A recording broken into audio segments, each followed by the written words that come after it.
Welcome to Chit Chat. I'm going to restart so we can cut this part out. Sorry if anyone's listening on YouTube. Welcome to Chit Chat Stocks. This is our Thursday Power Hour. We upload these on Sundays on our podcast players, but we do these live on Thursdays at 9:30 Pacific time, 12:30 Eastern time. We do these on YouTube, so if you want to get some questions in, feel free to go onto YouTube, look up Chit Chat Stocks, and you should find our live Power Hour at 12:30 Eastern time on Thursdays. With that said, we have got a lot on the agenda today. A lot of earnings, a lot of underperforming earnings, I'd say, maybe underwhelming reports, if you want to call them that. And we got some news as well. Nothing huge, but a lot of kind of minor things going on in the world of finance, the world of business. As always with these shows, we riff on anything financial markets, and no topic is off limits. So we're going through everything today. Brett, how are you this morning? I think we're in the clear on earnings season. We're out of the woods. I guess we have one company reporting today, but how's it earnings season been for you? Yeah, it's been all right. Last week was busy for me. I guess for ourselves, it's not been that busy. This week I struggled to come up with a few topics compared to just the endless amount of topics you can take in the heart of earnings season. But yeah, there's stuff to talk about now. We got some retailers kind of coming to the mix here. Some of those offset software stocks. We're getting into the SaaS season, which I guess isn't my favorite because I don't know much about them, but excited to talk about it. I think let me see what I have here. On my notes, let me confirm here. Yeah, Target earnings. I think that's quite interesting for looking at the global economy or at least the US economy. I have Dutch Bros earnings, which I think is a Ooh, good update because we talked about Starbucks a little bit, the struggles they had, and I think comparing them to Dutch Bros, kind of an upstart in the coffee slash sugary caffeinated drink space could be interesting. And then you have some topics around FTX customers, a good Ryanair CEO update, which is funny. He's always good. I have an AI scam, Red and Lobster went perhaps, bankrupt. You see that? yeah, and we have a under the radar, not one of the big two presidential candidates that is joining the meme stocks, which maybe if we run out of time, we could talk about that at the end, which I thought was probably the most shocking development on the online investing space this week. So Ryan, I'm gonna tweet out the link here, and yeah, whatever topic you want to hit first, why don't you lead in? Sure. Before we get into things, Chit Chat listeners, I'm going to let you in on a little secret. You know how much you hate fees on options trading? You know how these fees can be as high as $1 per contract? Public.com has just launched a first of its kind options rebate program that can save you money. In a sleek, modern trading experience, Public.com options traders have zero commission fees, zero per contract fees, and trading rebates of up to 18 cents per contract traded, depending on the number of referrals you make. That is right. Public.com will give you back money on every options contract you trade, which can save you hundreds or even thousands of dollars per year as an active options trader. It's simple. Public allows you to spend less and get more back on your options trades. Why would you go anywhere else? Check it out for yourself and start saving on your options trades at public.com. This is paid for by Public Investing. Options are not suitable for all investors and carry significant risk. Full disclosures are in the podcast description. U.S. members only. You know, I want to talk about Red Lobster. Okay. People may be familiar with this brand. I think it's a nationwide chain, so I'm sure a lot of people are familiar with the name Red Lobster. But I love the endless shrimp when I was a kid. Great deal, fun deal. was it always endless shrimp? They had endless shrimp when I was 10 years old. I'm outing my age here. 17 years ago. So yeah, Interesting. I think they were. It was like a 1 week thing. And I remember as a Okay. kid, I was like, "We got to go to this." To my mom, you know. That's it. Okay, so that's interesting because Red Lobster filed for bankruptcy, and typically you look at this and you say, okay, whatever, underperforming restaurant chain, not too surprising. They filed for bankruptcy. Whatever, this happens. However, there may have been some corporate malfeasance here involved. So I actually didn't really realize this until I read Matt Levine's blog, The Money Stuff, and I know I always plug that blog, and I'll just go ahead and say it is a really great it's a really great newsletter slash blog, and he does a good job summarizing things in a pretty satirical way.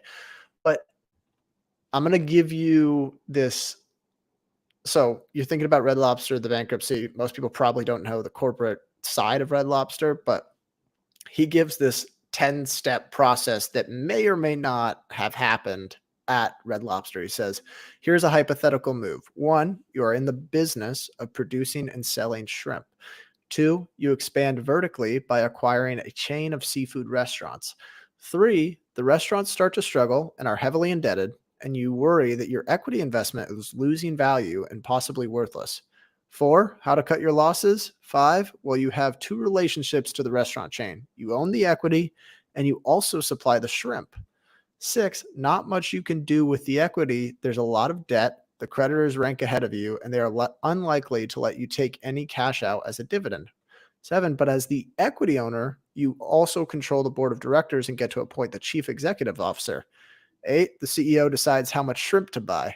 9, what if he decided to buy a lot of shrimp? 10, then you'd make money on the shrimp and extract at least some value out of your equity investment. So, moral of the story here, it used to be a shrimp producer that took a huge equity stake in these Red Lobster locations. They're the main supplier, or they're one of the shrimp suppliers. They started to run this massive promo, which is you pay $20, you get as much shrimp as you want. And it kind of ran them into bankruptcy, or it kind of, maybe they're going that way anyways, but this pushed them that way. However, they probably raised some money for their shrimp production business. So Right. they're being sued for corporate malfeasance. The bondholders, I'm assuming, or what's? I'm not sure who's I doing wonder the who's suing lawsuit. them. I'm sure I'm it's not the sure who's people suing, that but the yeah, other. Maybe it's. I would assume it's the debt holders for Red Lobster, because they but are, yeah. Potentially here, the equity holders, the shrimp producer, may have stolen some value out of the business by giving a little bit of self-dealing right. shrimp deal. Kind of just a funny way to do things. I'm just picturing what that boardroom looked like when the CEO, who's probably hired by this shrimp production company, was like, you know what? I think we need to give everyone endless shrimp for $20. And then everyone's like, well, sir, I'm not sure that makes any economic sense. No, trust me, we're going to do it.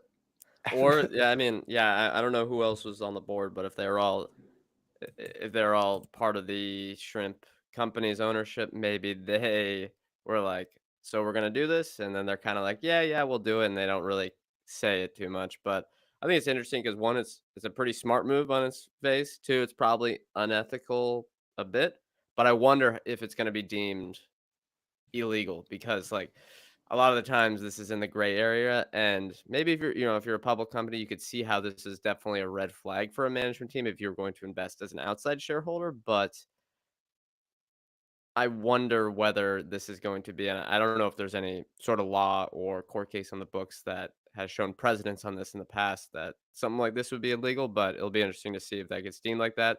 And there's also a lot of stuff going viral about how they did a leaseback deal with the I forget the exact details, but essentially they sold the real estate to a company that they still owned, and then leased it back to the restaurant chain so they would pay the rent, and then that was another way to extract value, I think.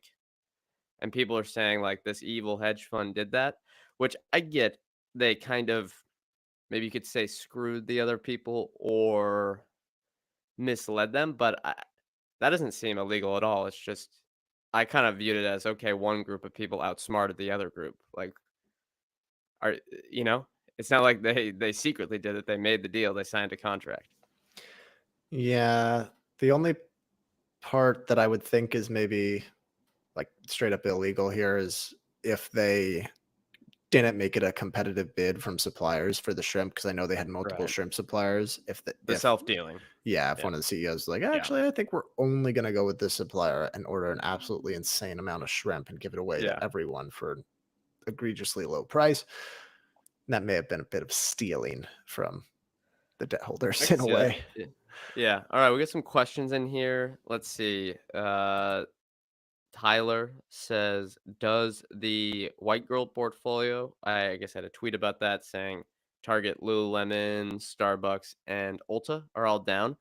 And I was saying the white girl portfolio, well, just maybe the women portfolio in general is not doing that well. He says, "Does that indicate the first blow in a potential consumer recession?" I think if you're looking this earnings season, am I going to be a recession predictor? No, but you are seeing a lot of these discretionary places with maybe upper scale brands or something that's not a necessary household items. I mean, Ryan, you had a tweet over on the FinChat account saying that, Walmart and Costco have held up. Those are the durable goods a lot of the time.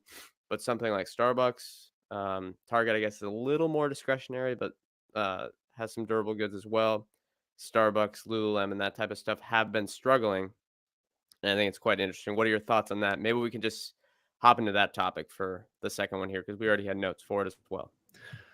Yeah. So my, I would not extrapolate this out and say the consumer is crunched, like the consumer broadly is crunched. What my kind of takeaway here is, first of all, it might just be an overreaction. I think with Ulta specifically, where it's not one brand, it's just more of a mass retailer. I think they're going to be fine in terms of comp sales as we look out over the next decade. I imagine comp sales will probably be positive 70% or maybe 7 out of the 10 years, assuming the economy doesn't absolutely take a dive. So I think they're going to be just fine. But when I see Lululemon drop 40%, I see Starbucks, kind of a different business here, dropped by quite a lot. Yeti is down 65%. That's not really like the white girl portfolio, but That's the white guy portfolio. I yeah, guess, yeah. I know we're joking. I guess we should just say guy portfolio, the dude yeah. portfolio. The You think about some of these like individual brands, Lululemon, Yeti, Aritzia. I'm trying to think of some of the other ones here. Back in the day, Under Armour. It At first when I heard uh, Buffett say like he basically just doesn't touch retail, I thought, oh, okay, yeah. I mean, maybe he just doesn't like it. He had a bad experience with it. But consumer habits really do change. Like Lululemon for the last 10 years has been bulletproof. And now you've got kind of this onslaught of competition from a lot of other athleisure type providers. You've got uh, even Nike struggling to some degree here as well. Habits change and it can look so perfect, and you can rationalize a case for why this business is going to be more durable than the other ones. But between Yeti, between Lululemon, between Under Armour, every brand that's kind of failed over the last 20 years, every merchandise type brand, it's and Lululemon and Yeti haven't failed, but they looked great at their peak. They looked like, oh, this isn't going to be surpassed. They've got a physical advantage because they've got so many stores. They've got great distribution, but it's ultimately the case rests on consumer habits, and those are susceptible to change. Whereas if you look at a business like a Costco or something like that, the advantage lies in being the low cost provider. I don't think just having a superior brand at the moment is any sort of durable advantage. Yeah, and I think for me it's the weakest one when you talk about those Dorsey categories of moats. The weakest one for me. It's one where if I look at something like a Lululemon, and now we might be getting to this point today, I would like a little bit more of a discount on a current earnings multiple, or maybe current, whatever the forward earnings multiple, count in some growth, do your own little estimates there.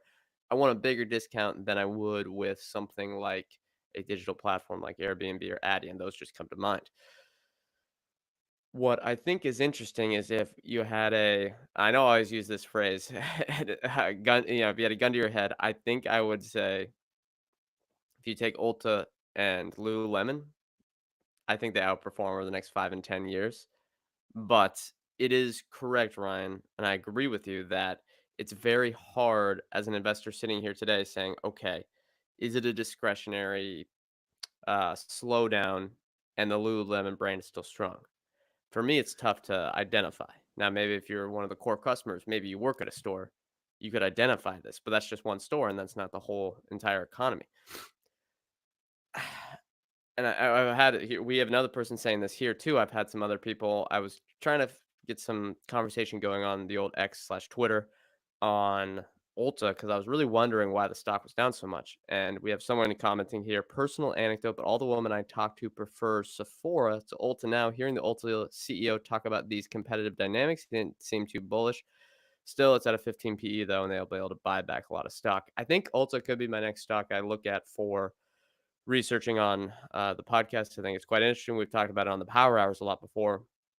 But yeah, that's something like, look, I would have no idea if Sephora is like starting to eat their lunch and start competing with them. Who knows? And I'm sure there's room for both of them to win here, and that might be overrated. But it's really, really hard to tell whether Aloe and Viore, I don't even know. I don't know how to say it. But if those are just flashes in the pan, if they're spending unsustainably, if those stories are not indicative of the entire market and they're taking a tiny percentage of the market for the athleisure space and Lululemon's still holding up, and clearly Lululemon's numbers still look solid, but I've seen some people talk about how Aloe is spending like crazy. And if you look at some of the stories out there, they're talking about they're basically paying all the Instagram, TikTok top people to come show up at their place, get aloe clothes, post about it, blah, blah, blah. And that's probably highly unprofitable, but they're private. They might stay private. I think they have a kind of maniacal, little crazy founder they got going there, if I remember correctly. I think that was Aloe, that they had a story on him in the Wall Street Journal. They don't have to operate with heavy profits. So if they can keep going like this, then Lululemon might be in a little bit of trouble if they can get that. I don't know. That's just my theory there and why people are concerned. But like I said, if I wanted to plug my nose and buy Ulta and Lululemon, I don't think that's a crazy bet right now. What do you think? I'm uh, pulling up some data FinChat? on about Ulta on FinChat right now. Here's my concern. For the better part of the last decade, you've had 10% plus unit growth at Ulta, right? They've just been rapidly growing their store count. They grew it from 2012 to 2020. They grew from 449 stores to 1,254 stores. However, over the last 4 years, store count growth has basically been between 2 and 3%. So my worry here is that a big chunk of the revenue growth over the last decade has been attributable to just growing their stores. Now, comp sales has been pretty strong, but most of the growth has really been driven by, it looks like, store count growth. So I just worry that the equation is going to look a little different over the next 10 years. Maybe they're kind of getting closer to saturation than people have thought. And now the competition really, really starts to matter because they're going to have to pull sort of a Home Depot where it's about increasing their sales per square foot as opposed to just expanding that square footage side of things. So I don't know. Yeah. I mean, the competition's obviously a risk, but I do think Ulta is built to last. I don't think they're going to lose out to online competition. I think fragrances, skincare, that kind of stuff, people tend to like to buy in person. And they are the online competition from what I've read. And I haven't investigated fully on this company yet. They've done quite well in their e-commerce stuff. Yeah. Yeah, they've become a really good omni-channel type business where they've got good, I think they have a deal with DoorDash where DoorDash drivers can pick up orders at Ulta on behalf of customers. Beautiful. Yeah. I mean, outsource the cost to DoorDash. Yeah, Really and outsource to the customer in the end, but it's yeah. it's one of those things too where it's not gonna be too expensive but the shipping costs either way are not gonna be too expensive, so I don't think Ulta's in one of those places where they're going to get dethroned by Amazon because Amazon has this giant logistics advantage. It's one, you know, that it's not gonna matter too much. I would say if you look at so Ulta, I'm guessing given where the stock has been at, traded at a PE of about 25, something like that. Now, today they're at a PE of 15, I think slightly below 15, maybe even closing on 14 right now. And I think that's a huge difference for a low grower. Now, if they can grow unit count by maybe 1 to 2% a year, they're experimenting with international, so maybe we toss that to the side for a moment. Your 1 to 2% growth there, and you combine that with comp sales of, let's say, I don't know what inflation's going to be, but let's say 3%. So let's get 5% revenue growth, and then you have margins that stay similar, and then you keep buying back stock, and they are a heavy repurchaser of stock. They pretty much toss in all their excess cash flow to share repurchases. Share count, I think, is down 25% in the last 10 years, but if it stays at this low valuation, they'll be able to do even more over the next 5 years. You add in that 1 divided by 15, what is that, like 6, 7%? I think it's in between that. You add those two together, those are some solid returns there. If you kind of get what I'm Yeah. saying. You can get 10% plus returns. Here's my concern. It a lot of it's almost like alcohol, the hard liquor category in a way, where it's never been easier for a celebrity to become a brand. And in cosmetics, this is like this is really common in cosmetics. You think about the Kylie Jenner, uh, her cosmetics company. People are like the celebrities, they have a lot of the leverage now. Shopify's made this really easy for a lot of company or for a lot of people to just set up your shop online and build a brand around it. You really, I think this is more common in the cosmetics than anywhere else. I don't think Ulta has major economies of scale here. It's not like they are commanding the lowest possible rates from suppliers like you get with Home Depot or Costco. I think there is a lot of negotiating leverage that goes to the celebrities of the world that have these brands, because now it's important for Ulta to have these brands in their stores, but it's not the end of the world for these celebrities to have their brands in Ulta stores, if that makes sense. Yeah, maybe. I think they have a decent amount of power. If I read their slideshow, I was doing an article for the Motley Fool. The beauty category in the U.S. is $112 billion, and they're about 11 billion. So let's say 10% of the market. I think that's pretty sizable. But yes, it's not dominance. It's not like Amazon and general e-commerce where you basically have to be on there. But I would say maybe to counterpoint on that, and I would have to look up data because I don't know for sure now. Elf Beauty, which is probably the number one upstart in the space, done quite well. It's not celebrity backed, but I think they have some under their portfolio. They basically are really tight with Ulta, and they have to be. And I'm sure that they are selling to Ulta on a discount compared to everywhere else. And I think with beauty, what's the nice thing about these is that you, it's almost like, how would I say it? It's a small part, but a very important. Sorry, small monetarily for people unless they kind of go crazy for it. But it's very important to them. So I think generally across the board, the unit economics in beauty are going to be strong because um how it is. Because like if you sell something for 12 bucks, 13 bucks compared to 10, I don't think anyone's gonna bat an eye because all right, I'm using it multiple times. It's very important to me. I can't really go anywhere else.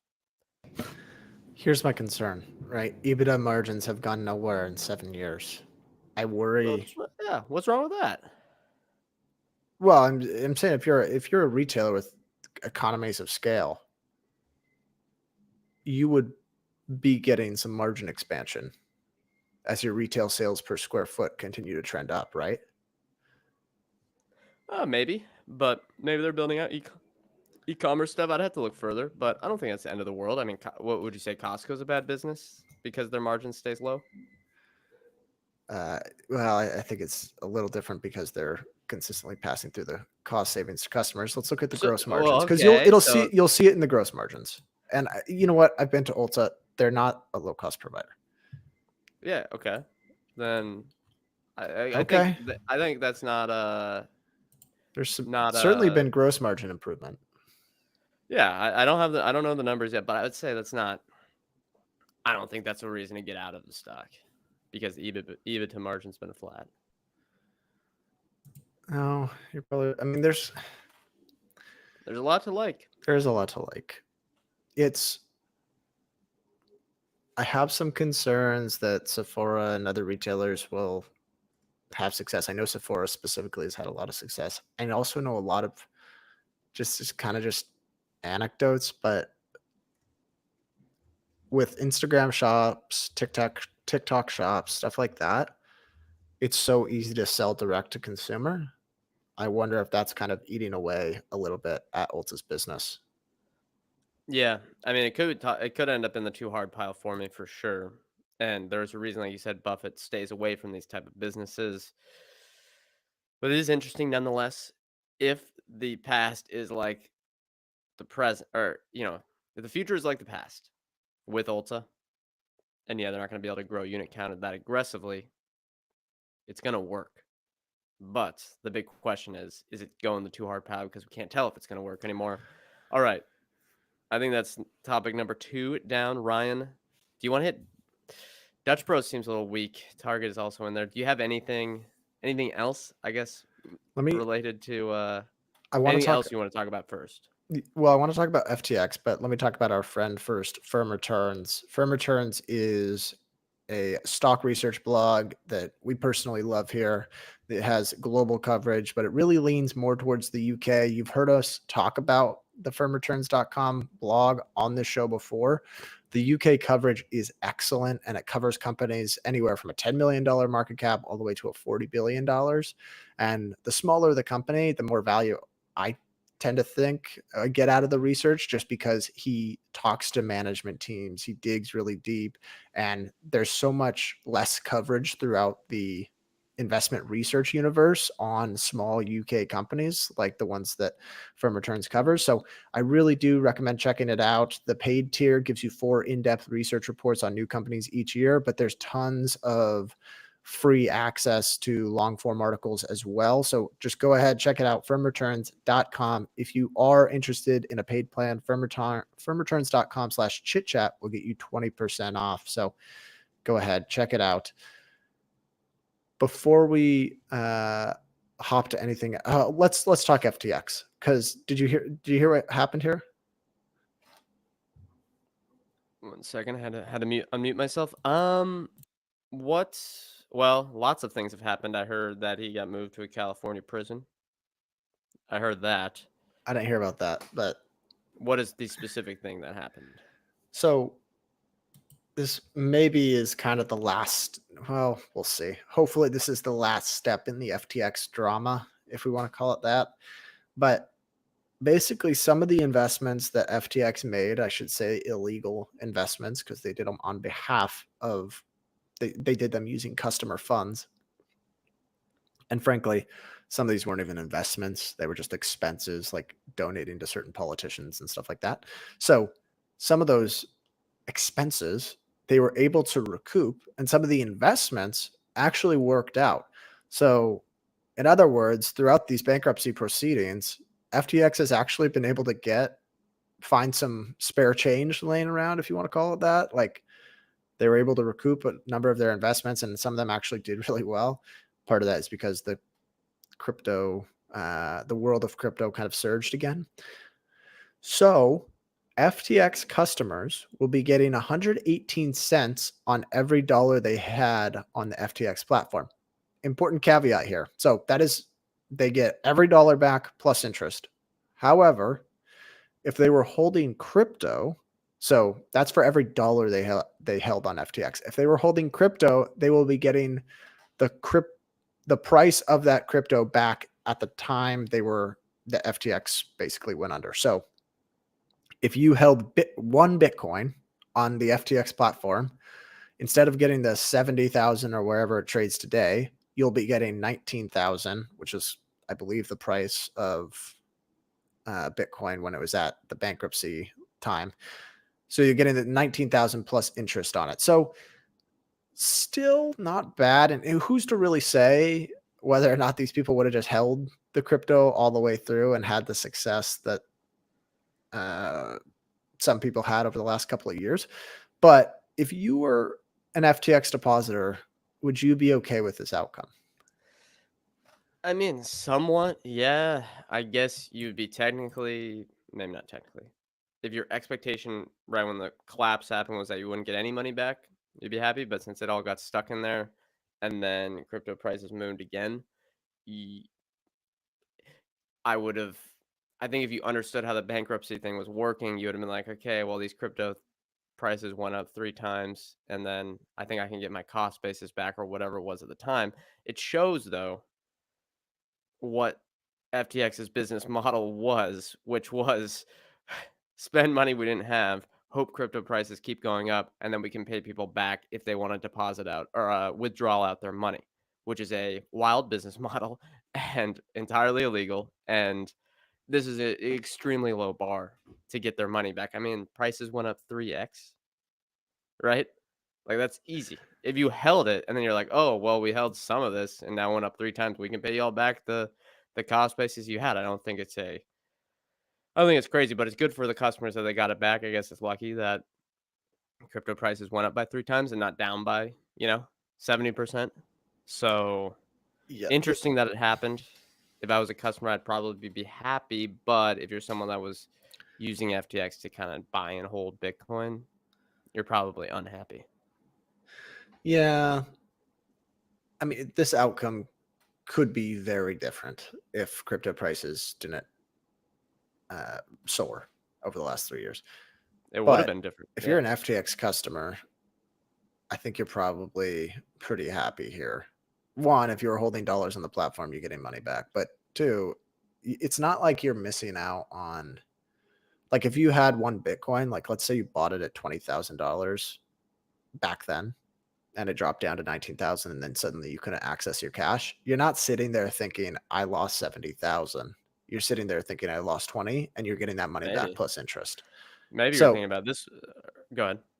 the yeah, I mean, maybe you're missing the opportunity, but there were a lot of people that put so much money into this, and all of a sudden they thought they were totally void of any cash that they had. So just for them to be getting back what they had at the time, hopefully it's a lesson learned. Plus, they aren't being completely robbed of their savings.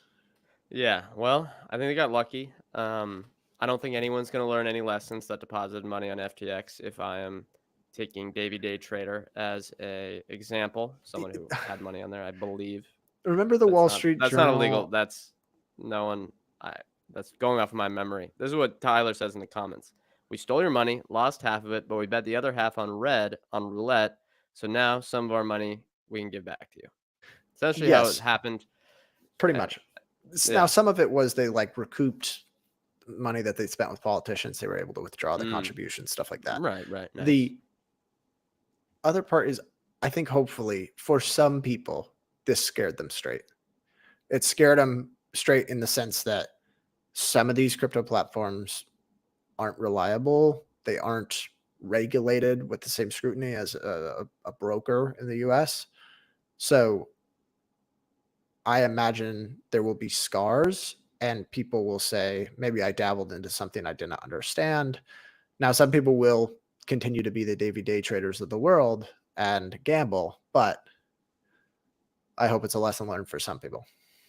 Yeah, I think maybe on reliability of your brokerage, that's probably important. Having stuff regulated, maybe that's important as well. But I think with the sentiment I'm seeing on some of the Motley Fool articles I'm writing on AI, where stocks are at, where a lot of these AI stocks, especially tech stocks, where crypto prices are at. I wonder if people are learning lessons because I think money talks, price action really, really talks, and you can forget a lot of things. You can forgive a lot of sins if You buy an asset and it goes up 100% in 6 months. All right, you wanna talk I wanna do one where we can start using the FinChat, share screen and do as an embedded ad. So why don't we talk Target? I think it's quite interesting. Um, Sure. Another one on our kind of excuse me, discretionary theme where we're seeing a lot of weakness, I guess, in some of these places. Although I would say it's not, I don't know. It's hard to tell so far. So let's go through some of the numbers. Maybe Ryan, do you want to pull them up on FinChat after, Sure. and we can go through that. So they reported yesterday. I will say a good thing about the platform is it updated just that morning, so the numbers get put in right away. Comp sales were negative 3.7%, which on its face you're like, ugh, pretty ugly. But this is the fourth quarter of improvement. So they got pretty ugly over the last 4 quarters prior in 2023. And in maybe if you can pull up that number on the KPI chart, Ryan, in the inflationary and pandemic period, 2021, 2022, comp sales absolutely exploded higher. So I think part of what is happening here is just a normalization from that trend. And if you look at their long-term revenue chart, there is the inflation bump, and now we're kind of coming back a little bit.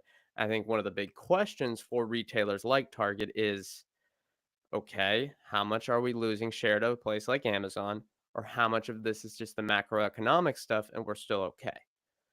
Second one is that operating margin recovered to about 5.9%. This is slightly below their typical levels, but still solid.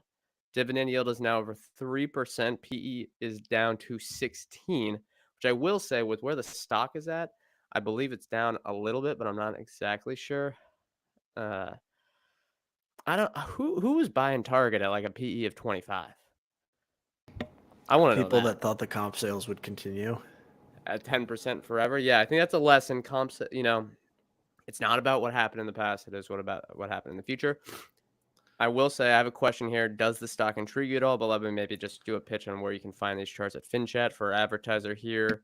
If you go to finchat.io/chitchat, which the link is in the show notes. If you can't find it, we will tell you the link and we can give that to you. You can get 15% off any of their premium, professional, paid plans. Get a lot of these good analytic KPIs, all that good stuff. So go check them out, finchat.io/chitchat. Okay, Target. Does this intrigue you at all, Ryan? What do you think? Not particularly. Now, I will say they are more heavily levered to like discretionary spending than the Krogers and the Walmarts of the world. So it's not too surprising, I would think, to see some of the changes or some of the comp sales discrepancies relative to the other major grocers. So Costco, Walmart, Kroger, the big ones, probably Albertsons in there as well. Um, I do like Target in the long run, but I don't think growth is going to be exceptional. I think you're probably going to get like comp sales of 3 to 5%, maybe depending on inflation, plus like a little bit of margin expansion over time. But I'd be surprised if it were too much. Yeah, I agree. Nothing really excites me about Target at 16 times PE. Maybe I could get interested at 10 because then you don't have to bet on the growth. But I do worry looking at, I think you had a tweet about this earlier. Walmart comp sales look solid. Costco comp sales look solid. Amazon doesn't report comp sales, but their North American sales look solid. Third-party seller services look solid. It seems like their GMV, which is revenue spent on their platform, is growing quickly. Shopify also growing quickly. I wonder how much, if we really were in a consumer recession, would those places be doing that well? I'm not so sure. So it's important to remember what happened with Target. People got their stimulus checks and in many cases literally bought TVs. They were going and buying electronics, and Target's comp sales in the electronics and tech segment were off the charts. So they're lapping a difficult period. I bet the grocery business and some of the more durables, necessities, that kind of stuff is probably growing just fine. But you should expect more variability with Target because it's so many discretionary items. Yeah, I think that's fair. Um, don't know the company that well, but I would be slightly nervous just given how the performance of some of these other companies have been doing for some of these other retailers. We do have a note here. I want to little closing the loop as a little inside joke there for some of the people that spend too much time on Twitter. One more thing on FTX, comment here from Tyler. All those people buying the bankruptcy claims at 1 penny must have made bank. So that is good. You were right, Ryan. The sentiment was extremely low back 18 months ago, whatever it was. I know there's someone that said on Twitter that, never trust exactly what they're saying, but obviously I don't have proof, but they said that after this, they were retiring because I think they probably got a 100 bagger after off of these FTX claims. And I guess if you went all in on those, good on you. What were these? So basically, you could buy bankruptcy claims from people. I'm assuming it's almost like an open market. Yeah. And you could buy them for very, very cheap a long time ago because people think of it almost like a bond, right? So you could Whether just it give was, them like if they had $100,000 in their account, you could just say like, "Hey, I'll take your FTX account for 2 grand or whatever." yeah, or 10,000 or something like that. I think that's quite interesting. Yeah, it's almost like distressed debt investing, I would say. Yeah. But the The thing other, is, you're at the end of the day, you're still betting that Bitcoin goes higher, right? yeah, or But I that guess it was they an can. easier bet because if Bitcoin goes up by 3x, okay, you earn 3x. But if you buy these bankruptcy claims, Bitcoin goes up by 3x. I earn 100, but I earn 100 times my money. There were a lot of um, investments that weren't in Bitcoin, or a lot of expenses that weren't in Bitcoin that they were able to recoup. So The billion to politicians, right? the contributions to political action committees, I believe there were some public equity investments as well, or maybe a private one that did really well. I think Um, Anthropic, but I don't know how stuck that is.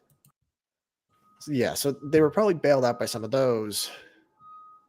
Still, yeah, you were certainly betting on a bull market, but I mean that was a good idea. Whoever made those bankruptcy claims, because if you believed that the bankruptcy process in America was going to be able to salvage some value out of it and return it to depositors, if you're buying them on 1% or 2% of the account assets, good on you. And it's important caveat here. There were, I believe, some debt or some lenders to FTX that were not depositors, which, by the way, depositors shouldn't be lenders to begin with, but those people might not be made whole.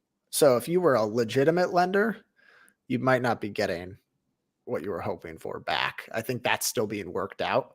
But the depositors, which in this case ended up being lenders without knowing it, this is a pretty good outcome.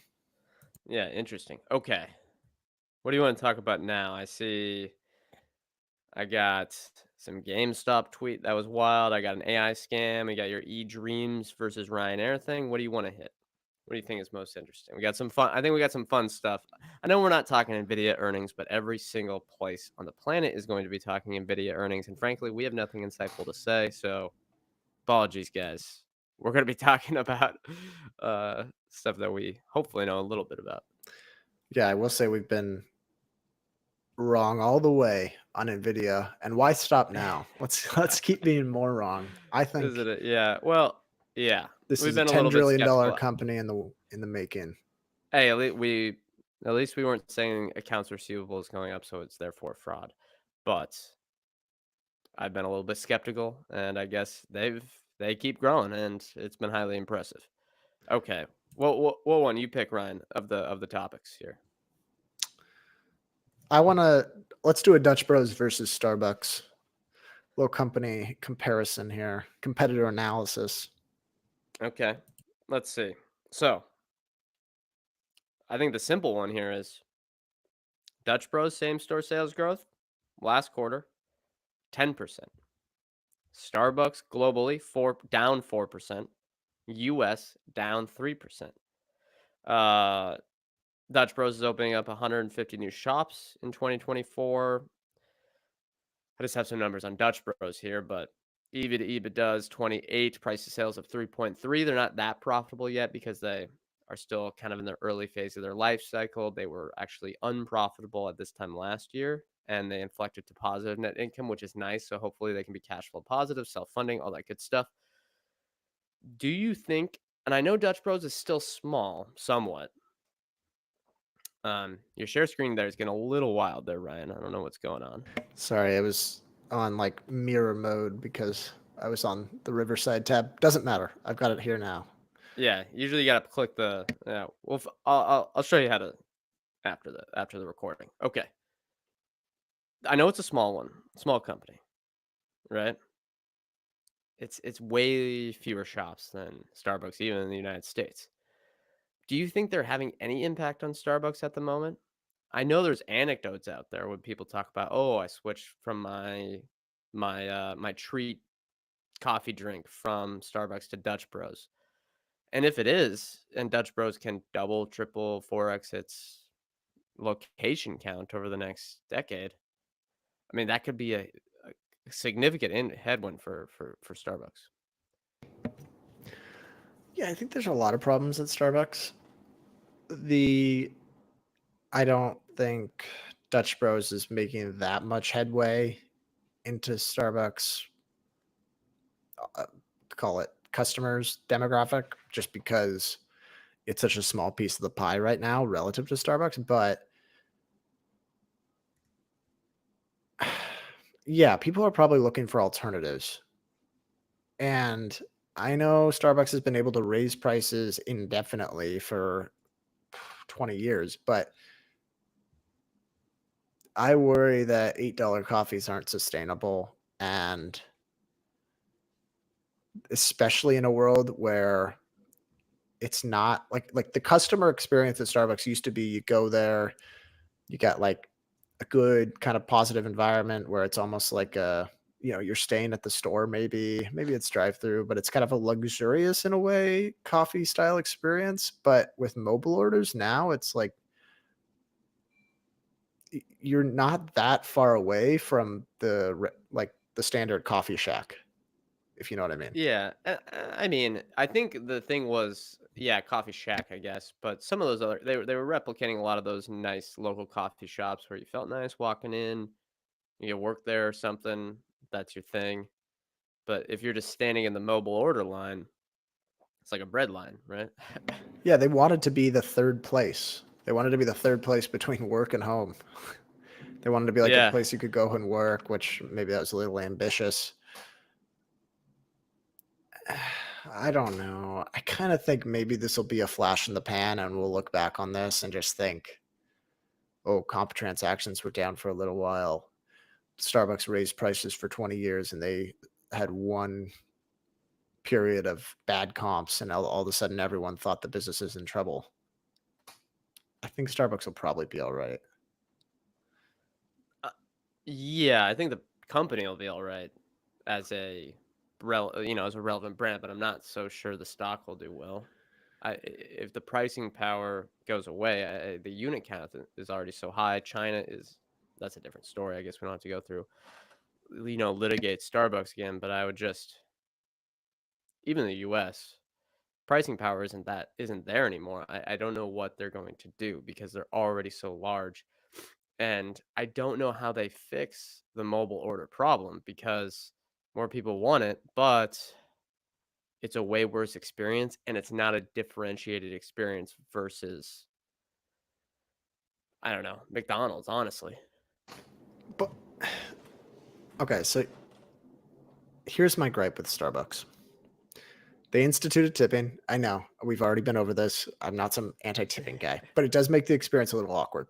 Well, and then mobile pickup order, yeah, what are you tipping for, honestly, at Yeah, Starbucks? same thing with I get black coffee. The machine does it all. It feels a little weird to tip. That's besides the point. On the mobile app, you don't have to tip. There's not that awkward moment where they turn the screen around and ask you for a $1 tip on a $4 order. That doesn't happen. It encourages people to put money on the mobile app. That's the other thing. You have to upload money in increments onto the Starbucks mobile app, right? So you got to do $15, $20 increments. The amount of customer funds held on the mobile app that they're probably investing in US treasuries and earning interest income is probably growing. That's great. High margin revenue for them. However, it's kind of eroding the customer experience. Right. Focus on the customer first. It seems like they may have gotten out of that. Yeah, and I think I would. I know it's riskier, but I would like Dutch Bros a little bit better, unless the valuation's much crazier. On like, I don't know, just assuming some steady state margins and stuff like that. All right, we got a comment here that said Ryan's takes have been A+ these past weeks. So Ryan, there you go. You had some fans for your takes there. Hopefully the I don't know. Usually when we have takes like any hot takes, they always end up wrong, or I just forget them. So the what are you pulling up here? I'm trying to look up interest income for Starbucks, Uh-oh. but it doesn't seem to be supporting my previous take. It's probably So, netted out with their interest expense, so mm, it'd have to be something you it's a calculate bummer. yourself. All Yeah, right. it's a bummer. Well, That's all right. Okay. We're at the 50-minute mark. Why don't you talk about Ryan? Why don't you talk about public again? And then we can load up some of these fun topics. AI scam, eDreams video from the Ryanair guy, who's always hilarious, and this GameStop post that blew my mind. earlier in the show, you heard us talk about the investing platform public.com. That is where you can trade options with no commissions or per contract fees, and you get a rebate of up to 18 cents per contract traded. NerdWallet recently gave Public 5 out of 5 stars for options trading. If you want to see why, go to public.com and start getting a rebate of up to 18 cents per contract traded. This is paid for by Public Investing. Options are not suitable for all investors and carry significant risk. Full disclosures are in the podcast description. U.S. members only. All right. And talking about high yield savings, they got some of the best numbers in the industry. Go check them out. At least check out their website. Check out all the products they got. It's wonderful for investing, financial services, all the good stuff. Okay. I want to do. Let's do the eDreams one, because I don't even know what's going on here. So maybe fill me in, Ryan.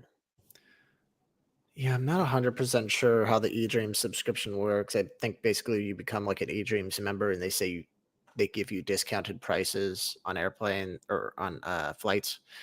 But I don't know economics. Like obviously they're not giving you such a discount that they're losing money. So I'm not 100%. There must be some other benefit to the eDream subscription. I'm sure the wholesale or maybe the airlines are giving them seats at a discount, so it's almost a wholesale, confirming that you're locking in seats for your flights. Right. But then Ryanair, which is one of the most popular airlines in Europe, and they are a no frills provider. They are the cheapest flight provider typically. Maybe there's Wouldn't you say certain like a combination of Southwest and Spirit? Like the Southwest size, but Spirit, super cheap the Spirit and in Europe, and they experience. dominate the Europe market. Yeah, it's literally no frills. If you haven't heard of Ryanair, just go look them up. You're probably going to see like 10 articles about them, like considering removing bathrooms or like making standing seats and stuff like that. They are trying to be the lowest cost provider in all cases. Now, the CEO is this hilarious guy, very outgoing, tells it like it is. His name's, I believe it's Michael O'Leary. And he published this video this week to the Ryanair Twitter account, and he's in a pirate hat, and he basically just goes through it literally says eDreams scam behind him. He like has this like probably whatever green screen type of thing, and it says eDreams scam, and he just goes through every time they say they're discounting a flight price that it's all. So what eDreams will do is it'll say like the flight is typically $77. We're giving it to you for $52. And they'll like cross out the 77. And then Michael O'Leary just kind of went through and he's like, if you go to Ryanair, you go directly to Ryanair.com, it's $45. So they were saying it was 77 and they discounted it to 52, but it's already cheaper on Ryanair. So he's basically encouraging everyone to go directly to Ryanair, which if you're an eDreams subscriber and you see that, you probably get a little worried and you probably think I am wasting money on this. I don't know. Maybe there's some other benefits to eDreams, and maybe Michael O'Leary's off base here, and they provide value for other airlines, but I mean flying with other airlines. But I would be worried if I were an eDreams shareholder here. Yeah. It's I not the kind think, of guy you want to pick a fight with.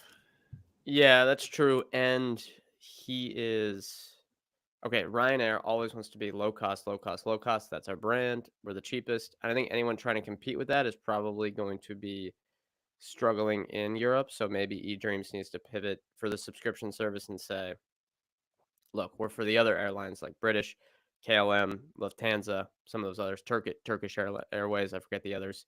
Um, yeah, stuff like that. Like you can get discounts on these quality seats, but if you're going to try to compete with Ryanair on these super, super discounts, I don't understand why you would, especially because we know it's cheap. Like who even cares if a flight that I'm assuming is a decent distance is 50 versus $40, right? Hey, I don't know if that's where eDreams needs to win, but again, I will say the, not I agree with you. You don't want to compete with Ryanair. They are maniacal and they're not afraid to go battle in public. He's like an Irish boxer, honestly. yeah. Uh, I mean, there was this video where like someone comes up, I think it was someone supporting an environmentalist group comes up and like puts a pie in his face during an interview, and they yeah. like tried to like detain that person. He's like, no, no, no, it's fine. I love pie. And he's like, just, I don't know, just this character. Go listen. He actually did an interview that's out there somewhere where uh, he answers a whole bunch of questions, and he is a hilarious CEO to listen to. Also, a great example of scale economy shared, the principle from Nick Sleep, where they're passing through the low costs to the customers, and it helps them steal market share. They are a perfect example of that. Oh yeah. And we did a podcast on it, I believe a year ago. Super interesting. And honestly, not you would think Spirit Airlines, terrible business that it is. But in Europe, given the geographical density, works a lot better. Okay, here's what I want to talk about, Ryan. This AI scam. I think we have time for this one and maybe the other topic here. So, have you heard of that rabbit AI thing? Oops, that was the wrong tweet. Shoot. No, I had the wrong link in there. I think you probably clicked on that one too. Yeah. Yeah, whatever. Rabbit Okay. AI. I can What's find it. It was do you know the guy that does all the exposes all the digital scams, the crypto scams called CoffeeZilla? Have you heard of that person? Nah, he's got a good channel, Ryan. I think you'd I like haven't. it because you like exposing these scams. Kind of back in the day with the NFT scams, he goes through all the complications around this stuff and posted a thread. I could say you could watch the full YouTube video if you want, but there's this Rabbit AI thing, which is supposed to be like a device that sits on. I think you carry around with you. That's an AI device, but let me just go through some of the thread here. It says Rabbit went viral at the beginning of this year. They raised 30 million in venture capital. They've sold 20 million in consumer products. But did you know, Ryan? And I think you're going to be quite shocked. I'm saying this sarcastically. Most people don't know that the company Rabbit used to be called Cyber Manufacturing Company and raised $6 million for a NFT project. And this NFT project said they were going to create, quote, the first ever carbon negative cryptocurrency powered by our sun. They were going to use NFT sales to build a clean energy grid, which NFT owners would own, and then this energy would mine what they call gamma tokens. So this is just to say that whenever there's a boom, and obviously some of this AI, who knows what's going to happen with the AI stuff? Clearly a boom right now. It's the stuff is just wildly popular, and so many people are investing from the largest companies to the smaller companies. 100% of the time when this happens, the scammers come out of the woodwork. 100% of the times, and you have to, I think, just watch out for that. I actually love this. I love the people that just skate to wherever the money's going with no sense of guilt whatsoever. Like, okay, Right, NFTs are hot. blockchain, Let's yeah. do it. Let's build something outrageous. Blockchain, let's do it. AI, that's what we are now. Like, We're not a Web3 company, we're an AI company. now, if I am a shareholder in a company and they're actually diverting efforts to whatever's hot, I'm concerned. But as a bystander and just looking at these people that are just completely shameless and going after VC dollars, I'm okay with it. I think it's hilarious. Yeah, yeah. I mean, the venture cap, like people say, we can scam the VCs. It's okay, but the VCs do have investors that are a lot of pension funds. So let's not just scam all that money and then go hang out in the Cayman Islands. But I agree with your point. It is kind of comical and, only $30 million. So it's not an FTX level scam. Last one here, Ryan. And I'm going to say this without saying who even the person was. I'm just going to say that it was a presidential candidate, not one of the big two, as I think people can understand that in the United States. I'm just going to read this tweet that I'm sure you saw. I'm very aware of what the average retail investor has been saying about the need for greater transparency in our markets, stronger regulatory oversight, and tougher penalties for market manipulation and criminal behavior. Ryan, that's wonderful so far, right? You like that? Sure. Sure. My administration will support the ape retail rebellion and enact aggressive Wall Street reforms. Now, that seems okay, but the when you say the ape retail rebellion, you get a little confused.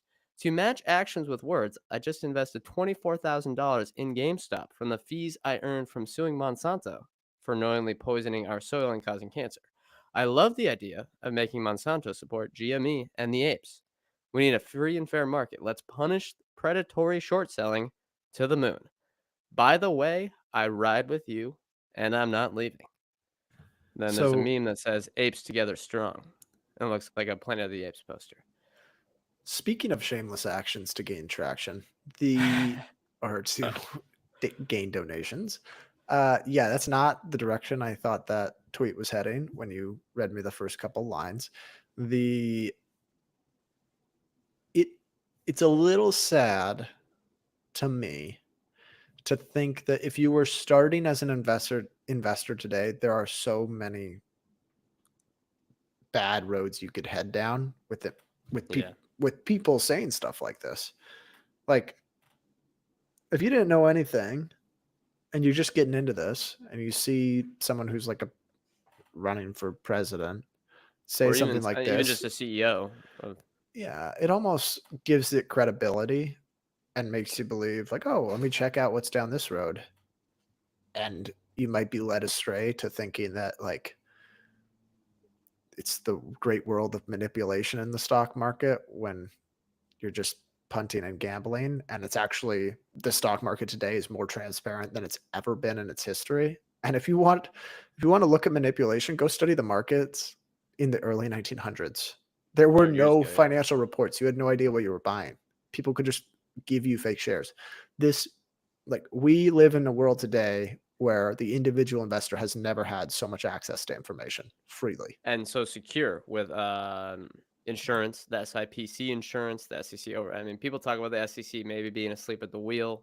Maybe they are. Maybe we can have those critiques of what they're if they're doing their job correctly. But yeah, it's a good thing out there. And yeah, I totally agree. Where one, it reminds me again of buybacks, where someone like a politician will say stuff and people are like, "Oh, that sounds good, the devious buybacks." But then if you kind of look under the hood, you're like, "Well, buybacks are just, we don't have to explain what buybacks are on this podcast, but they're not devious at all. It's just like a dividend."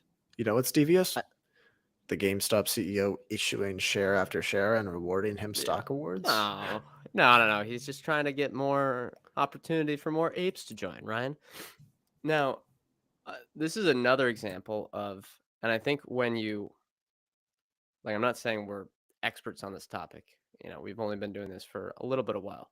But even if you get somewhat of a decent knowledge of an industry, a field, or whatever, you can really understand, especially when investing, where people espouse their opinions all the time.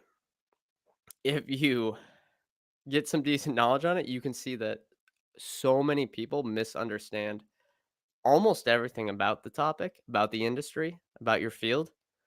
And one, it's like, okay, like, you shouldn't trust that many people about this field. And 2, you should be I think it can help be to invert and say, "Well, maybe I shouldn't have an opinion on something that I actually don't know that much about." Like, I'm not going over to a doctor's office and saying, "Actually, I think I'll do this. You sure you wanna do the surgery this way?" You know? That's how I feel when these politicians and CEOs talk about financial markets. Well, so you can go one of two ways. You can see this and you can try to inform everyone and fight the battle, fight the good fight of trying to help everyone develop a better understanding of how to analyze securities. Or you can take the Charlie Munger approach and say, if people weren't so dumb, we wouldn't be so rich. That's true. That's true. Let's The only get difference yeah. is we're not rich like Charlie Munger. So Yeah. if people weren't so dumb, we Hey. wouldn't have anything to talk about on Power Hours. Yeah, that's true. That's true. But I will say he didn't start investing until quite a bit later, right? He actually was a Yeah, late starter. after he created his I own didn't law firm and had plenty of success Yeah. there. So I think he was Yeah. still doing all right, but yeah. He's doing all right. Well, yeah. He had a long life, fascinating life. Okay. I think that's it. I will say I just got the updated book on the Poor Charlie's Almanac. Not bad. Ooh, Nice little hardcover there. what does the Pretty good update for entail? just updated stuff about his life. And it just has all the speeches, and I think I don't know. I don't like promoting Stripe, but whatever. How much was it? I don't know, it was a gift. Really? All right, Um nice. I don't think it was too much though. I think they tried to make it affordable. And I think they're spreading it out because like that first one, the secondary market got too crazy, I think. Is what they're trying to prevent this time. All right, that's going to do it for this episode. Going a little long here. Thank you for everyone that joined the Power Hour. Thank you for all the questions. We do these every Thursday, 9:30 a.m. Pacific time, 12:30 Eastern. You can watch live with us and ask us questions, any topics you want us to hit, investing related, of course. You can do that if you join live on the YouTube channel. You can watch the replays on the YouTube channel, or you can listen to the replays on Spotify, Apple Podcasts, wherever you get your podcasts. Let's hit the disclosure. We are not financial advisors. Anything we say on this show is not formal advice or recommendation. Ryan, I, or any guests on this podcast may hold securities discussed on this episode, may have held them in the past, and may buy, sell, or hold them in the future. All right. Thank you, everyone, for tuning in and the kind words. We'll see you next time.